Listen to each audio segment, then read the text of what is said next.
Olá, meus caros, estamos aqui então no nosso início de ano, nosso primeiro encontro, que realmente nós possamos ter um bom ano abençoado, iluminado por Deus. E eu gostaria hoje de refletir um pouco com você sobre o sentido da história. Será que de fato a história humana tem algum sentido? Mas antes de falarmos sobre isso, se inscreva aí no canal, deixe a sua curtida, compartilhe o vídeo depois e faça o seu comentário. Repito, isso nos ajuda muito, tá bom? Ora, me parece que no início do ano é importante a gente refletir um pouco sobre isso, né? Querendo ou não, ver um monte de projetos na cabeça, mas com tudo que está acontecendo, às vezes também a gente fica meio desanimado e se questiona, né? Será que a vida tem sentido? A história humana tem sentido? Ou tudo é obra do acaso? Tudo é aleatório? Né? As coisas acontecem, mas no fundo, a gente não sabe nem o porquê, nem para que se programar, tem coisa que não depende de nós. Ou seja, será que a melhor coisa realmente não é simplesmente aproveitar a vida, vive o hoje, esquece, né? O que já foi, o futuro é incerto, ninguém sabe nada, o importante é só o presente. O que falar sobre isso? Ora, eu gostaria de refletir um pouquinho sobre isso a partir do pensamento de Santo Agostinho.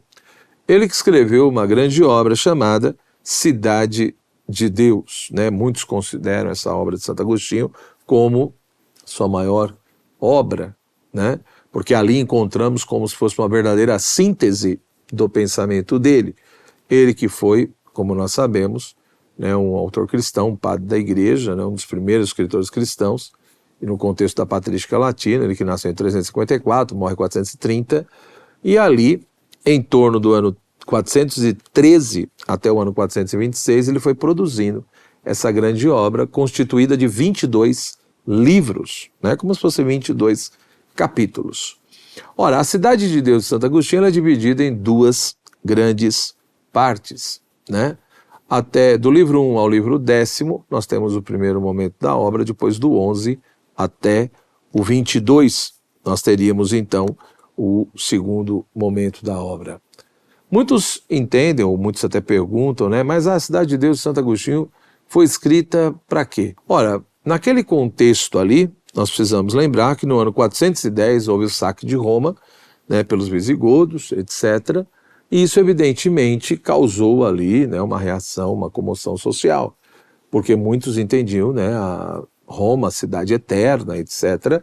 E esse acontecimento, evidentemente, foi levando a uma crise cada vez maior do Império Romano, até a sua queda depois, posterior do Império Romano no Ocidente. No Oriente ele continuou e caiu só depois. Mas muitos entendiam que ali, essa crise de Roma, né, e depois a queda, enfim, era como se fosse o fim do Ocidente, o fim da civilização, e muitos até entendiam que era, sei lá, o início do fim do mundo. Isso, com certeza, colaborou, ou seja, esse acontecimento, essa crise, para que Agostinho escrevesse a Cidade de Deus. Porém, me parece que ele não produziu essa obra apenas por causa disso. Porque no entendimento de Santo Agostinho, se isso acontecer em 410, esse saque de Roma e os problemas que vieram, ele só começou a produzir a Cidade de Deus em 413, ou seja, alguns anos depois. Então ele não escreveu essa obra só por causa disso.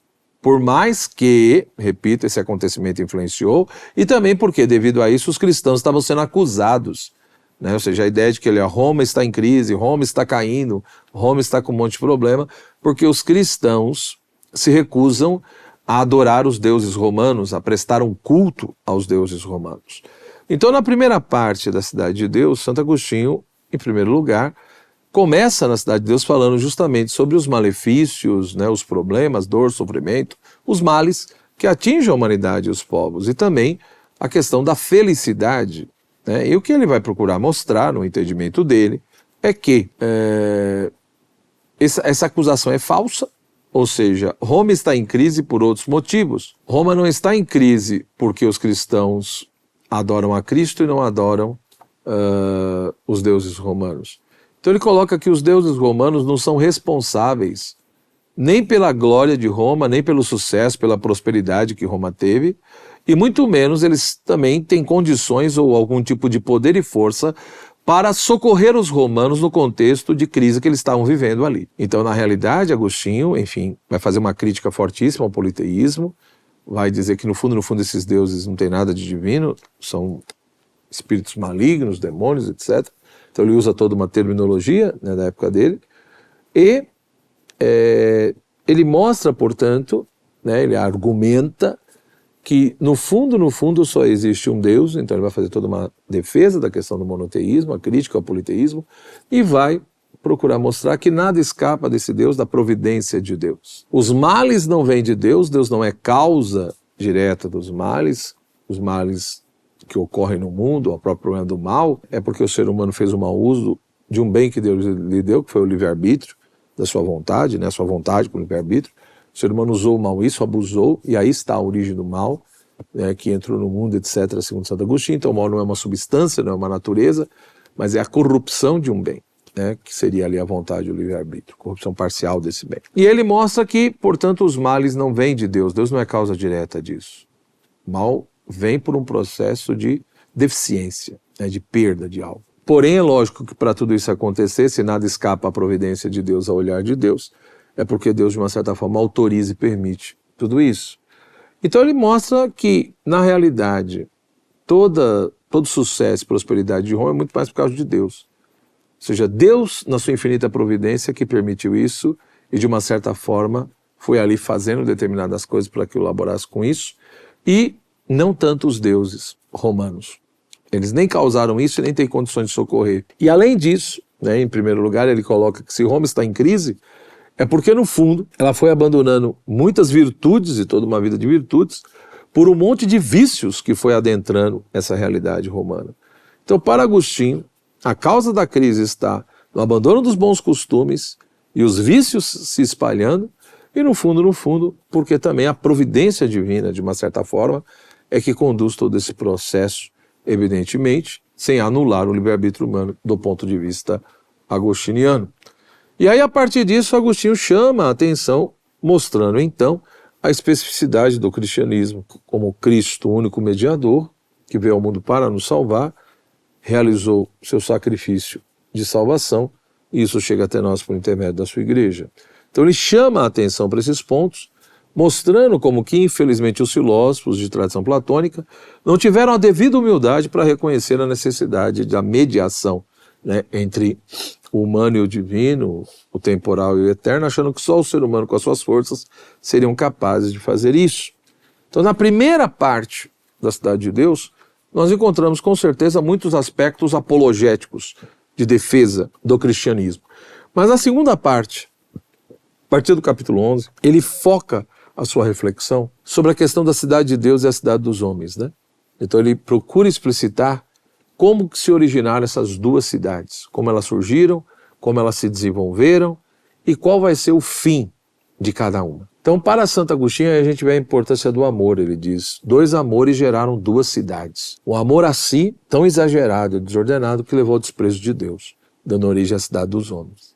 E um amor a Deus tão intenso, tão verdadeiro, que levou ao esquecimento de si, dando origem à cidade de Deus. Então veja, dependendo do amor que predomina na alma e no coração do ser humano, ele dá origem a 2 modos de vida. A cidade de Deus e a cidade dos homens, em primeiro lugar, não são regiões geográficas, não são lugares, estruturas geográficas ou estruturas. São estados místicos e interiores. Então, fazer parte da cidade de Deus é você ter um amor ordenado na sua alma, né? É você, de fato, ter sido chamado, escolhido por Deus para realmente receber e vivenciar essa graça. Então, a cidade de Deus é um dom, não é uma conquista meramente de um esforço humano. É Deus que nos ama por primeiro, é Ele que nos dá a sua graça, é Ele que oferta isso. E depois, num outro momento, segundo Santo Agostinho, é que o ser humano corresponde a isso. Mas a iniciativa, em primeiro lugar, é de Deus, a graça é gratuita. E, por outro lado, a cidade dos homens vai ser movida por um outro amor, ou seja, é a pessoa que só pensa em si, é a pessoa que está só preocupada com essa vida, com as coisas temporais e não quer saber de nada, que é eterno. Então, ele coloca que esses 2 amores geram 2 estilos de vida, uma vida na carne, uma vida no espírito. Uma vida na carne quer dizer a pessoa que não procura adequar a vontade dela à vontade de Deus, que não quer saber de nada que é eterno, só quer saber do aqui e do agora e dos prazeres da vida. Enquanto que uma vida no Espírito é aquela pessoa que tem essa preocupação de adequar a sua vontade à vontade do seu Criador, segundo Agostinho, né?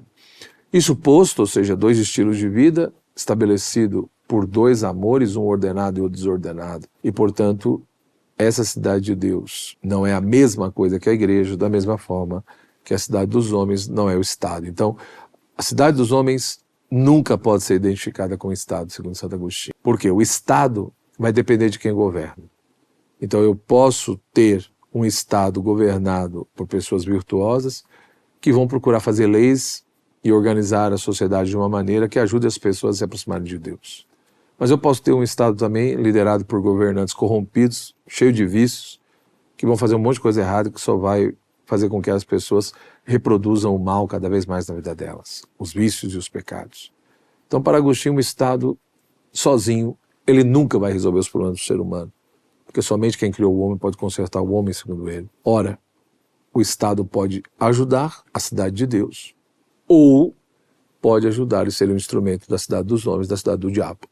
Essa é a visão de Santo Agostinho. Enquanto que a cidade de Deus, ela não é exatamente a igreja de Cristo, mas também não pode ser desvinculada da igreja. Então, no entendimento dele, ele sempre fala da cidade de Deus, vincula com a igreja é o maior instrumento da cidade de Deus, segundo Agostinho, mas a cidade de Deus é algo mais amplo que a igreja, porque uma pessoa poderá fazer parte da cidade de Deus e não fazer parte ainda da igreja. E tem pessoas que estão na igreja que não necessariamente fazem parte da cidade de Deus.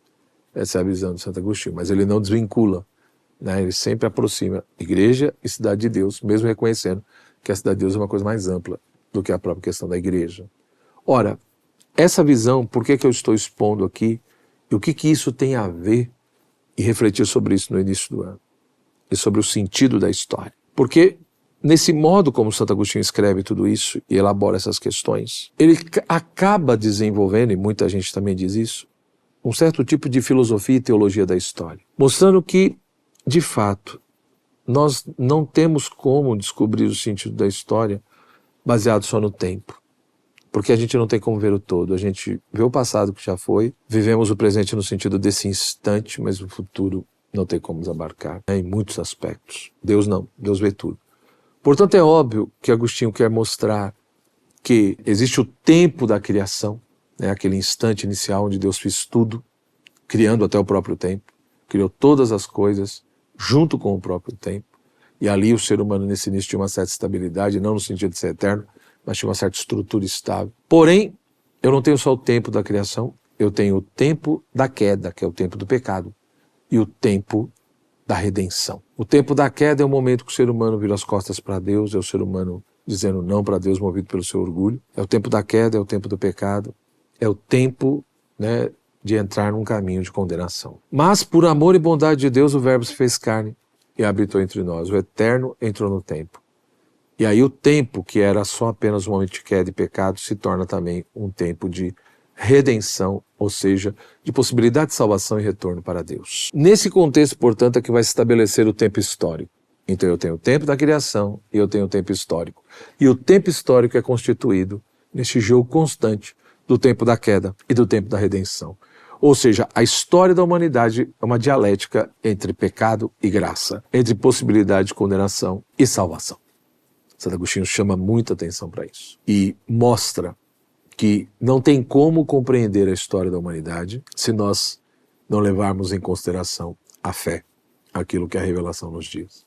A razão humana sozinha não consegue abarcar esse todo. E a fé nos mostra que o sentido do tempo, o sentido da história, está na eternidade. Ou seja, é a partir de um princípio transcendente que eu consigo compreender o desenvolvimento histórico. Portanto, a história da humanidade não é obra do acaso. A história da humanidade não é um desdobramento cego, de uma força cega, aleatória, que não tem nenhum sentido. A providência de Deus vê tudo.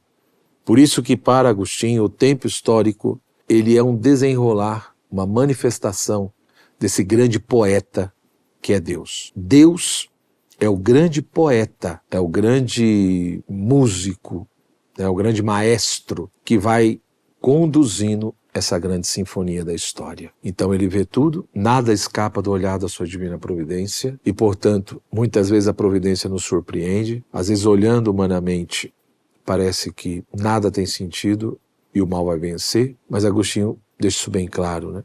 Se levarmos em consideração a fé, o que Deus revelou em Cristo, e a partir desse princípio transcendente e eterno, nós vamos ver que a história está caminhando. Então, o tempo não é um tempo cíclico, como os antigos achavam, né? Agostinho critica isso. A ideia de eterno retorno. O tempo não é um tempo cíclico, quando as coisas vão e voltam. Ele é essa concepção desumana, ou seja, a pessoa vivenciou tudo isso, depois ter que voltar e passar por tudo isso de novo. Mas o tempo é linear. Teve a criação, tem a queda, tem o momento da redenção, e hoje vivemos esse tempo histórico, a ambivalência do tempo entre, por um lado, tem o pecado, o mal, mas também tem a graça e a possibilidade da redenção em Cristo. E, portanto, tanto cidade de Deus quanto cidade dos homens nessa vida e nesse mundo estão misturadas. Mas lá no fim, tudo será separado.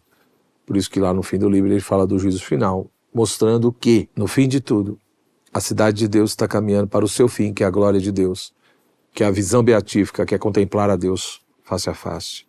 Mas a cidade dos homens também está caminhando para o seu fim, que é a ruína eterna, é a condenação eterna, né, junto com todos os anjos decaídos. Então, no fundo, Santo Agostinho mostra como é importante, de fato, se abrir à graça de Deus, porque se nós somos condenados, é porque tomamos a iniciativa, nos permitimos a isso, persistimos, né, e se fechamos à graça. Ou seja, o caminho da condenação é uma iniciativa do próprio ser humano e chega um momento que Deus realmente não faz mais nada, segundo Agostinho. Enquanto que o caminho da salvação é uma iniciativa de Deus. Ele nos chama, Ele realmente nos dá a sua graça e ao mesmo tempo depois a gente vai cooperando com o nosso pouco ali, mas vamos correspondendo a essa graça segundo Agostinho. E esse é o caminho da salvação. Portanto, a história tem sentido. O problema é lógico que nessa história, muitas vezes a dor, o sofrimento, a angústia, o vazio vai tomar conta. Mas segundo Santo Agostinho, existe um grande maestro, um grande regente, um grande poeta, que conduz esse tempo histórico e que ele vê o todo. Nós muitas vezes nos angustiamos porque soubemos a parte. Mas aí entra a importância que, para ver sentido e ter esperança, precisamos ter fé nesse Deus providente, que é o princípio e o fim de todas as coisas. Muito obrigado pela sua atenção.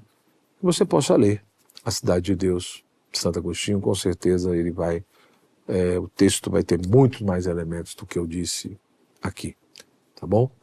Um forte abraço, bom início de ano e até os nossos próximos encontros.